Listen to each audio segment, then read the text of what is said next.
Broadcasting from the Cass Corridor in Detroit, it's the Metro on WDET. I'm Tia Graham. And I'm Robin Vincent. Today on the program, Detroit kids are trading screen time for stage time at Keys to Life, a camp where creativity meets character building. Plus, we'll learn about a coach who had a big impact on Detroit athletics. His commitment to his athletes transcended the track. Also, full body scans and AI that spots tumors in seconds. Has the future of healthcare arrived, and how far can this technology take us? And could a pastor's wisdom guide Detroit's revival? Solomon Kinlock shares why he thinks leading Triumph Church has equipped him to drive the Motor City into the future. But first, this weekend, the streets of Detroit will be more colorful and more courageous. That's because Motor City Pride is returning. 56 years after the Stonewall Uprising ignited the modern movement for LGBTQ rights, Pride remains both a celebration and a protest. And in 2025, that duality feels more urgent. Since January, the Trump administration has enacted multiple executive orders rolling back LGBTQ protections. These federal actions mirror a broader national trend. According to the ACLU, over 580 anti-LGBTQ bills have been introduced in state legislatures this year. These bills target healthcare, education, and public accommodations. In this climate, Motor City Pride is more than a parade. It's a declaration that visibility is vital. Motor City Pride's Dave Waite joins us to discuss this and more. Dave, welcome to the program. Thanks for having me here this morning. So if we could, let's start by briefly placing this year's Motor City Pride in historical context. How does this event connect back to the legacy of the Stonewall Uprising and the early days of Pride activism? Well, that's great that you've asked that in that time frame or that reference. We actually are bringing in an exhibit from Milwaukee that talks about the Stonewall Uprising that's going to be added to our history area this year. So it's going to give a good recap and explanation and illustration of what happened then that really was the catalyst for the modern Pride movement. Could you say more about that, about what happened then that catalyzed the modern Pride movement? Well, it started with the Stonewall Inn, historic there in New York City. It had arrangements with the police that they usually knew about when there was going to be raids. And that evening they did not know, or they decided to ignore that and to fight back. So they came in and they fought back, and they resisted the arrest as much as they could. And then for several nights thereafter, they continued to protest and have those raids, not those raids, the protest because of the raids. And that really was the catapult for the recognition in the Pride movement. So this exhibit will be at Hart Plaza, then I'm guessing, and folks will be able to look at photos and read testimonies. What exactly does the exhibit include? You summed it up quite well. Okay. It's 7-8 panels that's coming in addition to the panels that we have each year. That's going to be in our history tent, so people can see the visual photos along with the story that's put together by a historian, so it has that accurate timeline and description of what happened. So now we need to speed up to the present moment. I'm wondering, Dave, if you could discuss what feels different this year about Pride celebrations, given the political climate I mentioned with the Trump administration rolling back rights for transgender people? It's kind of scary. Fortunately, here in Michigan, we have a very progressive and with the governor and in the mayor's office. So we aren't seeing totally all that's happening around the country, but there are some bills that are going through banning transgender athletes. So there is that underlying current. And also with the rhetoric that's going on around the country, I feel it gives people a sense that they can be bullies themselves, and that's a very difficult, uncomforting situation, could be dangerous. So we provide the festival to be a safe space for people to come out and be their authentic selves for the weekend, to celebrate that we are fortunate here to live in Michigan, but also to rally for full protections, equality against the backlash and that rhetoric that's going on around the country. Dave, I want you to know that you really have created a safe space with Motor City Pride. I remember doing some reporting. I was focusing on young LGBTQ people in the city, and I spoke with a young woman, a high school student, who had recently come out to her family and felt like she had nowhere to go to really connect with other queer folks. And she specifically mentioned Motor City Pride last year as a place where she felt like she was able to step out of the dark and step into the light and make connections that made her feel like her true self. I hear stories like that all the time, and it kind of surprises me, in this day and age when so many of us are out, that there's other people who are not comfortable, not ready to be out, not ready to talk to their parents and their friends. So it gives them that opportunity to come out and test the waters, get comfortable, so that they can be out and comfortable on a day-to-day basis. And Dave, as you mentioned, Michigan hasn't been part of the trend we're seeing in other legislatures. In 2023, our state took a big step by amending the Elliott Larson Civil Rights Act to include explicit protections for sexual orientation and gender identity. Given that many other states have recently enacted laws restricting LGBTQ rights, how does Michigan's approach set it apart, and what do you see as the impact that this has had on the state's LGBTQ community? It makes it more comfortable for all of us. I'm not saying that we're totally comfortable in that movement, but we're not looking over our shoulders quite as much as people would be in other states. We are still being advocates and making sure that the bills that do come up from time to time don't get implemented when there are hate actions that take place, to be there to comfort the individual, to help the individual, and also to bring that to attention to the greater community that those things are happening here in Michigan. Yeah, I see this as bittersweet, because what it tells me is that, yes, Michigan feels like a safer place for LGBTQ folks, but in the U.S., it really does depend on what state you live in, how safe you feel being LGBTQ. So true. And while we say we are safe, we do want to make sure that it continues to be that way. And we also need to make sure people are aware when they travel to other places that things aren't the same across the country. And when you talk about creating a safe space for queer folks with Motor City Pride, how do you think you've gone about creating that space for people? Like, what are some specific ways? Starting with our volunteers and the vendors that are there, we talk about recognize people maybe by their pronouns or not using he and she, to make sure that they feel comfortable while they're there at the festival. We also, it is a gated area, mostly because of liquor, but it also helps to keep protesters in that outside of the area there. We do have a large private security force that we have there to be the eyes and ears if something does happen.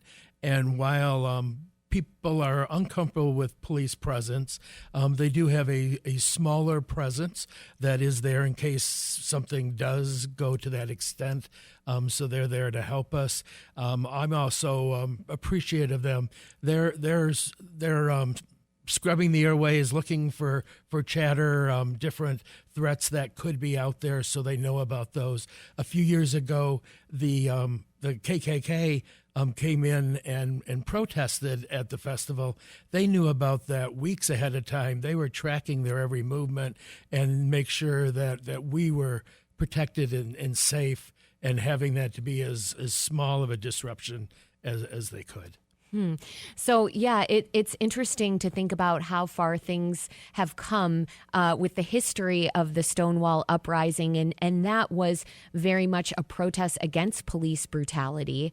And now we're seeing that the police are taking steps to support and protect members of the LGBTQ community. I mean, I'm thinking about the LGBTQ liaison for the city of Detroit Police. I was just going to mention that in my next comment, that I feel that we have a good relationship community-wide with the police department, primarily because of the efforts of Danny Woods, the liaison there, that helps to keep those discussions going. I hear challenges from so many other areas of friction between the Pride movement and the police, and we don't have that as we're organizing it all this year.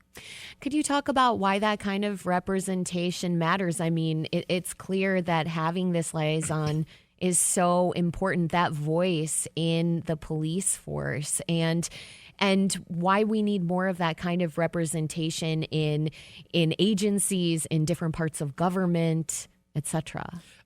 It's important all the way through that process there. During the flag raising ceremony yesterday, Mayor Duggan talked about how some people will just phone in their support for Pride and LGBTQ plus community, but at his core, it's important to the city to be respectful for all individuals, all races, all people in the city of Detroit.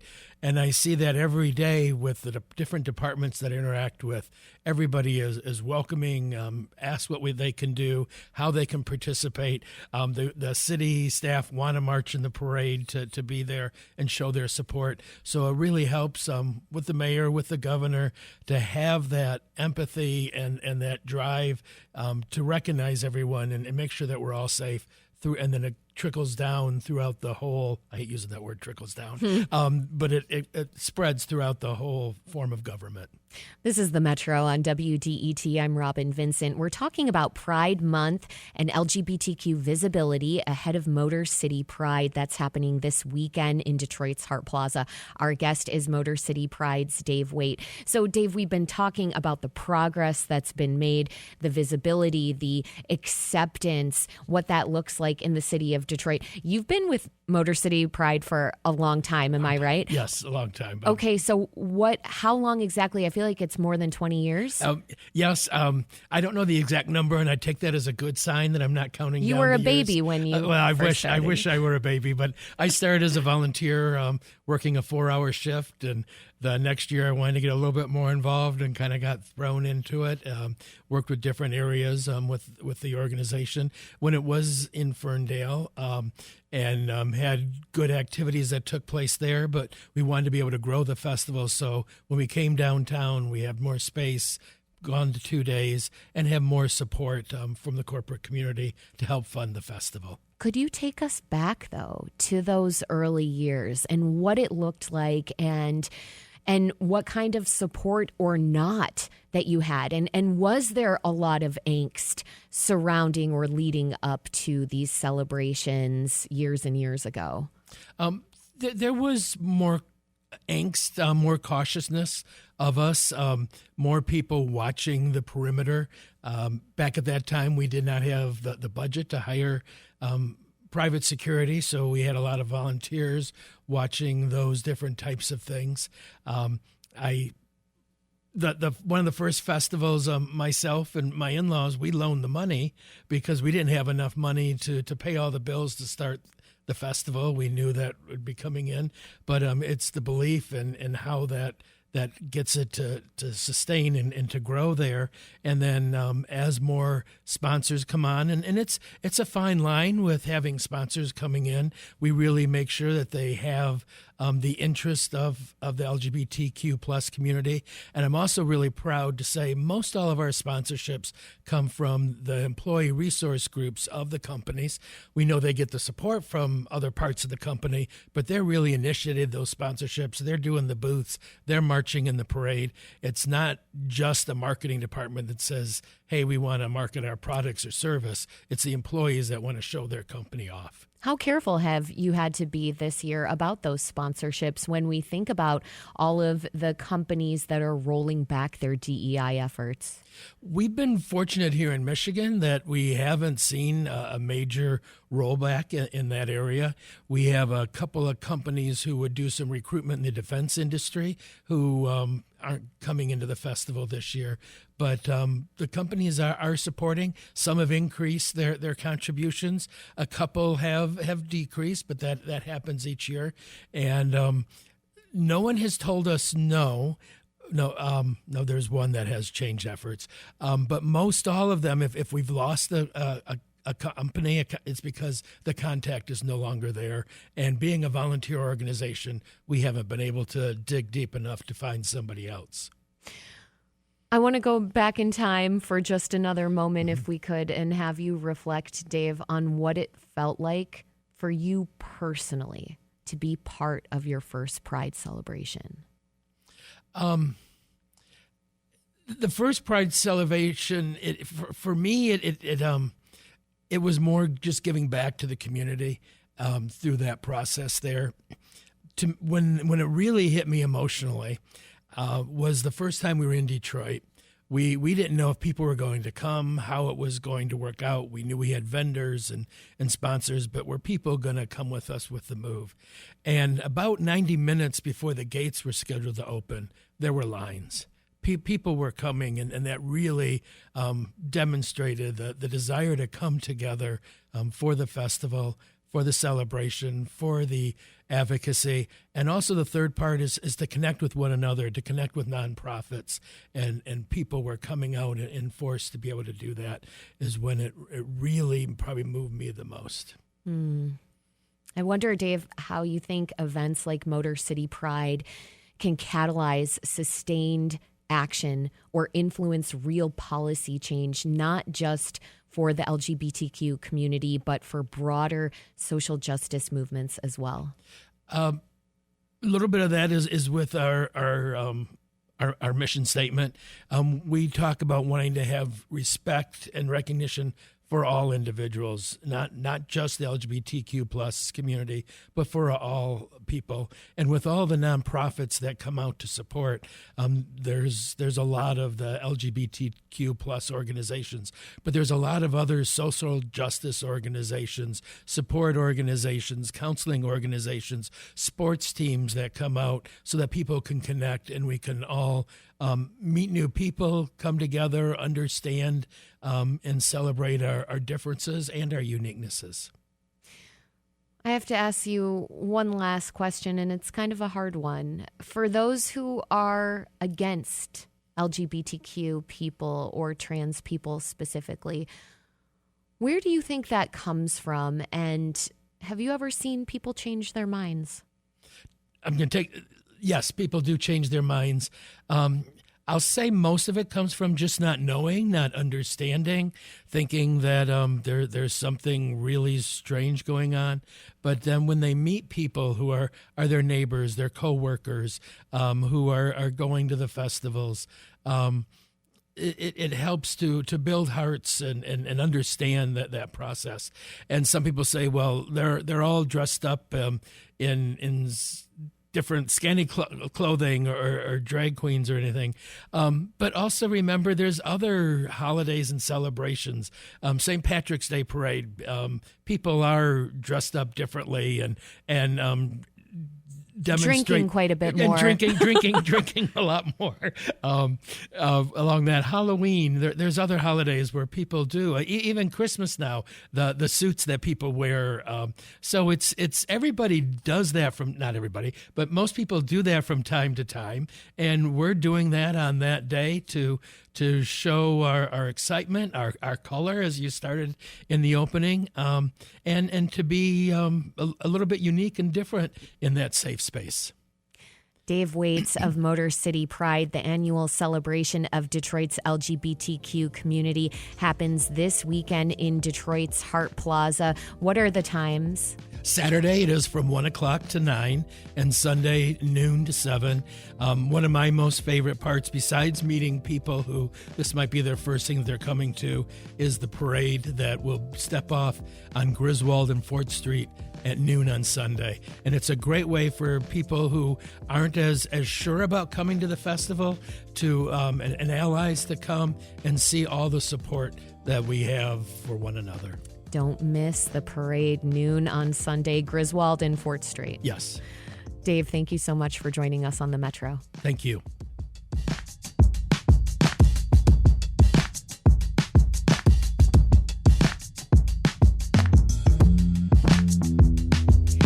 From the WDET newsroom, the Department of Homeland Security has agreed to restore the visas of 4 international college students, 2 at both Wayne State and the University of Michigan.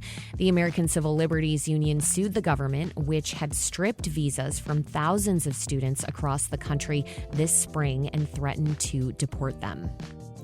Coming up, new artificial intelligence technology can help pinpoint diseases much earlier in the human body than methods we've previously relied on. We'll hear about how that works and what it means for you. This is the Metro. Stay with us.